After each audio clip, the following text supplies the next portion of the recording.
Du footix. Comment ça va? Ouais, depuis la dernière fois? Ouais, moi ça va. Toujours, hein? Toujours, ça va, toujours. Alors tu fais un tour sur TikTok. Comment? Tu fais un tour sur TikTok, voir ce qu'il y a d'intéressant. Oui, oui, Alors, oui.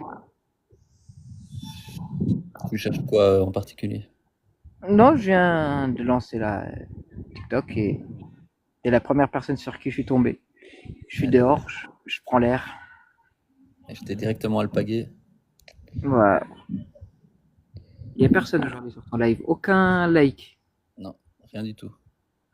Que dalle. Sherazade est pas là, c'est pour ça, hein. Exactement. Après, ça, c'est de l'intelligence de ta part. Tu fais venir les personnes dont tu sais dont ça t'apportera de l'audimat et les gens viennent comme des moutons. Belle technique, faut l'avouer. Mais si elle n'est pas là, t'existes pas. En Ouais, fait, voilà, t'es c'est pas ça. encore du niveau et du level de Jack le Fou ou Alibaba ou le nom que tu viens de citer il y a un instant. Tu vois, ou Samia la Patriote, j'en passe des Ouais, vertes et des pas mûres. Tu n'existes pas, tu n'existeras jamais. En fait, tu t'épuises inutilement sur TikTok. C'est-à-dire que tout ce que tu fais là, c'est pas quelque chose de nouveau ou d'inédit. Donc, comme c'est quelque chose qui existe déjà, bah, en fait, tu pèses que dalle dans le game. ouais, c'est vrai. Tu vois. Pour ça, moi, je serais toi, je clôturerais définitivement carrément mon compte TikTok. Ouais, je pense à arrêter aussi. Parce que c'est décevant de faire un live où t'as même pas 5 viewers. Tu vois ce que je veux dire? Bah ouais, ouais, je vois. Bon, je fais d'autres Limite. trucs en même temps, hein. Comment? Je fais d'autres trucs en même temps, donc ça va. Oui, Je regarde Rick et Morty, là. d'accord. Tu vois. Si tu apporterais quelque chose de nouveau sur TikTok, un nouveau contenu, quelque chose qui n'est pas fait, quelque chose d'inédit, quoi, quelque chose qui change, bah, tu percerais, tu vois. Ouais. Mais là, c'est pas le cas. Comment? Une nouvelle réflexion sur l'islam, c'est vrai que c'est chaud. Oh, tu sais, tous les sujets de l'islam ont déjà été traités, donc voilà. Tous les sujets de l'islam ont été traités, donc voilà, voilà. Bah, c'est sûr qu'il y en a qui le font mieux. Jack le Fou, Comment? Alibaba. Il y en a qui le font mieux que moi. Jack le Fou, Alibaba, ils ont leur technique. C'est différent de la tienne, effectivement. C'est exact. Bon, Jack le Fou, il dit qu'il a 25 ans d'expérience. Qu'il a 25 ans d'expérience? C'est ça, 25 ans d'expérience? Eh ben, c'est incroyable, hein, 25 ans d'expérience. Ouais,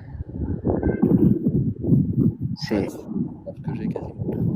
25 ans qu'il a quitté l'islam, c'est ça? Non, il a jamais cru en l'islam, apparemment. C'est ce qu'il a dit, en tout cas. D'accord, d'accord, il n'y a pas de souci. Bon, toi, tu te balades, alors. Ouais. Regarde, je vais te donner un exemple. Tu vois, un jour, c'est un exemple que je donne, hein, mais un exemple qui peut être concret et réel.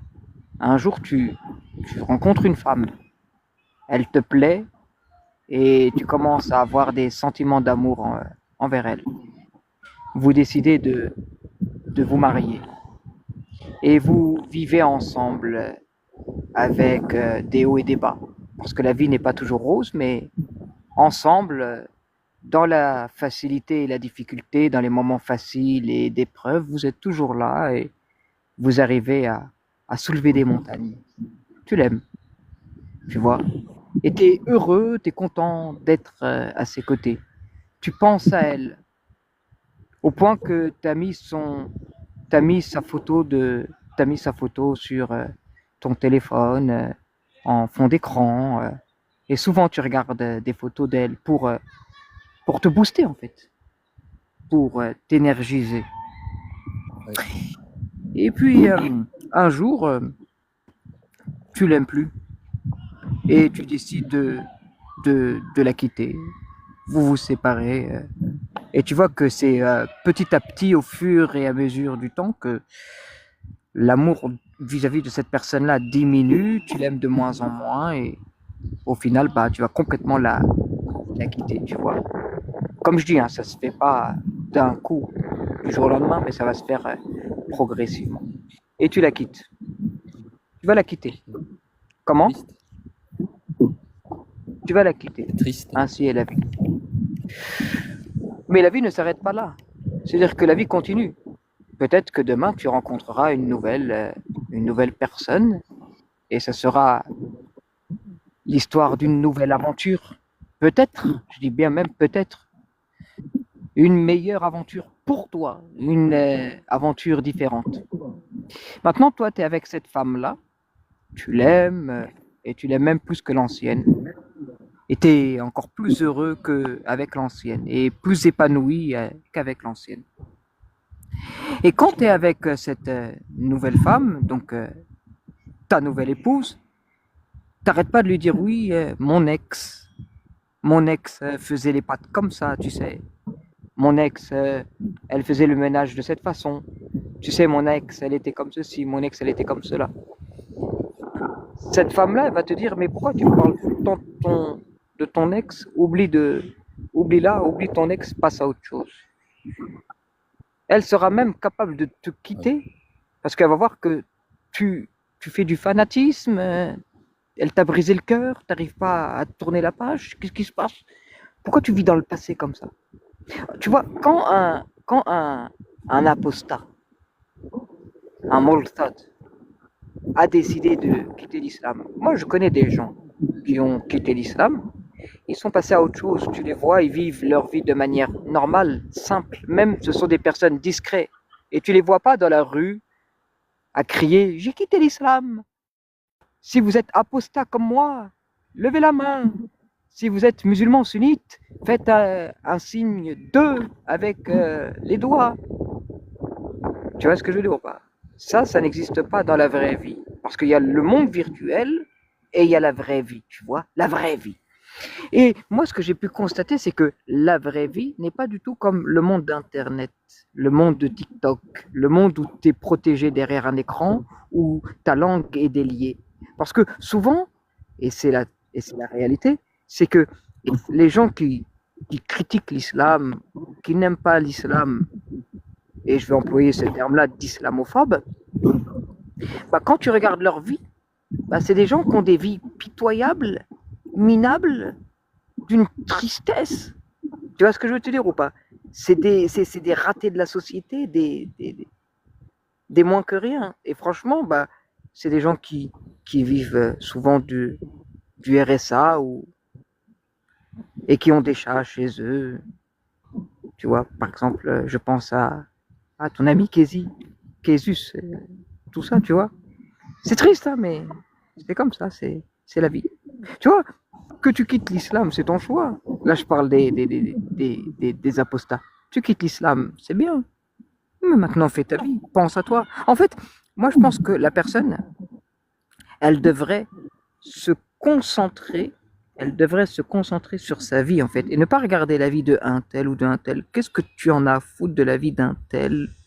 Qu'est-ce que la personne va t'apporter dans ta vie? Que Là, je Non, pense mais par par rapport à ce que exemple, tu viens de dire. moi, je suis musulman sunnite. Qu'est-ce que ça va t'apporter dans ta vie? Rien. Tu vois ce que je veux pas? Je peux, Bien je sûr. peux te répondre par rapport à ce que tu viens de dire. Je t'en prie. Si ma première femme, mon ex-épouse donc, était une PO criminelle, est-ce que tu penses que c'est bien d'en informer certaines personnes qui risqueraient de la rencontrer? Ça, c'était le premier point. Le deuxième point, c'est tu as utilisé le terme d'islamophobe et c'est toujours un terme flou là, donc toi tu le définis Ceux comment qui ce terme-là? attaquent l'islam du Je- matin limite au soir, ceux qui font que la il y a- critiquer, tu vois, un peu comme la xénophobie, tout ça, tu vois, ou l'homophobie, tu vois, atteindre une personne dans sa fierté, dans son honneur et dans sa dignité, tu vois, parce que l'islam pour des gens, c'est une fierté, c'est une dignité et c'est un honneur, tu vois. C'est-à-dire qu'il y a des gens qui sont très fiers, qui sont très dignes et qui sont très heureux d'accomplir chaque jour 5 prières, tu vois, leurs 5 prières quotidiennes. Et ils la font de manière discrète, entre eux et Dieu.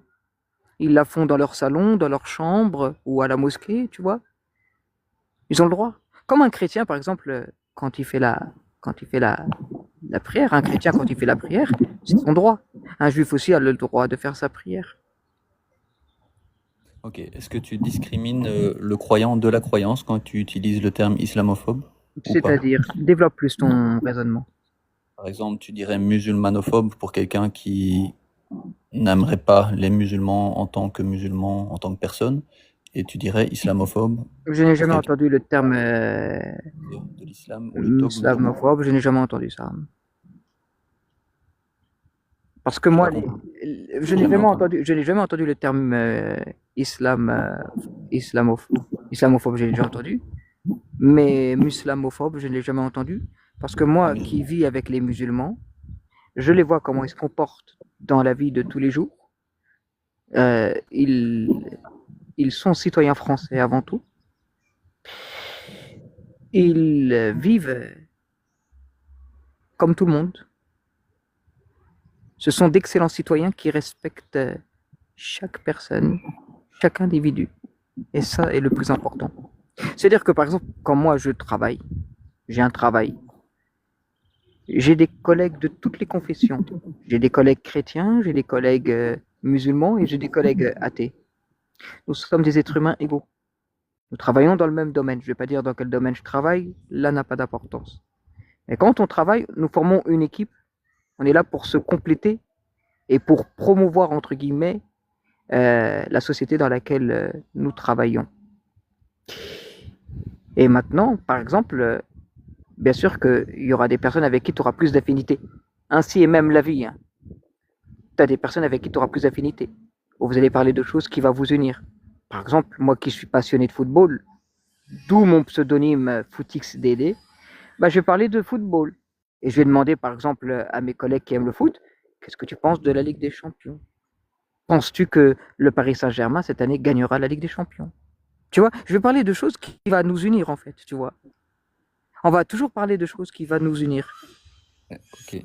Parce Bah, que dans chaque être humain, parce que dans chaque être humain, il y a des défauts, c'est vrai. Il y a des défauts, hein. On a tous nos défauts, on a des défauts, mais on a aussi nos qualités.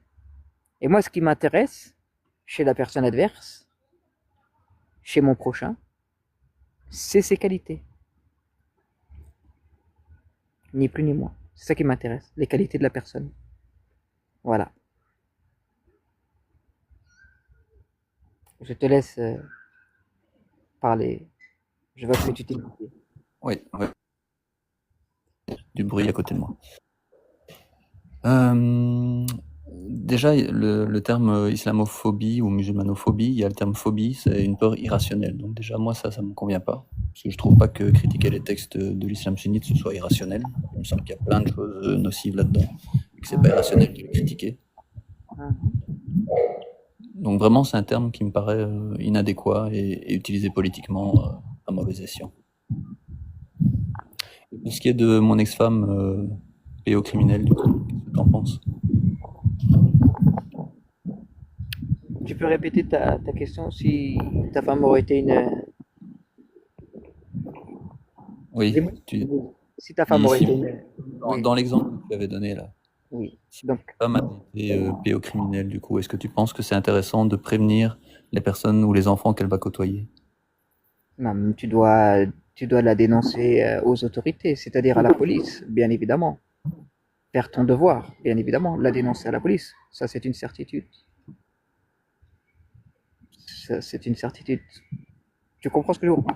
Par exemple, si demain, nous, on apprend dans notre quartier, dans notre ville, qu'une personne est un pointeur, par exemple, bah, déjà, je pense que cette personne-là, par, entre guillemets, les gens, il va se faire monter en l'air.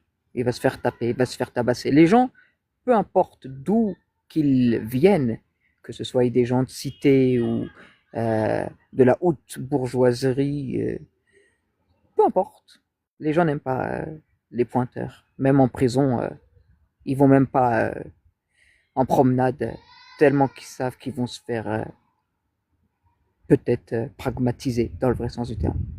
Donc, si admettons que là, tu es avec une femme attirée par, qui est attirée par les enfants et qui a des rapports sexuels avec plusieurs enfants, bien sûr que là, il y a un problème. Il faut que cette personne-là aille peut-être en psychologique ou en psychiatrique et se fasse soigner, se fasse interner. On ne peut pas la laisser comme ça dans la nature. Elle représente un danger pour la société. Donc voilà ce que tu devrais faire. Ok, merci Footix. De Bonjour. rien. Bonjour Je Kaya, t'en prie. ça va? Ouais, ça va, ça va. Salut Footix, ça fait longtemps. Bon, voilà. Footix, j'avais juste encore une question avant de passer la parole à Kaya. Il n'y a pas de souci. Quand tu es monté dans mon live, c'était hier, je crois, ou avant-hier, je sais plus. Moi ou Kaya? Footix, Oui. tu as parlé d'une façon vraiment impolie et avec un manque de respect à Vis-à-vis vis-à-vis de la personne avec qui je débattais, oui, c'est je me exact. demandais si tu avais quelque chose à en dire aujourd'hui. Absolument rien, non, pas du tout. Ok, Je merci. connais cette personne me connaît. On a l'habitude de se parler, on s'est toujours parlé sur ce ton-là. Donc voilà, après peut-être que toi, tu as été pas habitué parce que tu n'as peut-être pas forcément été ensemble sur les panels en même temps que elle et moi nous débattions et nous échangions. Donc peut-être que tu as été pas habitué à ça, on va dire. Mais pour ceux qui la connaissent, pour ceux qui me connaissent, ils sont habitués à ça. Ok, merci pour ta réponse. Et je laisse la parole à Kaya si Kaya le souhaite.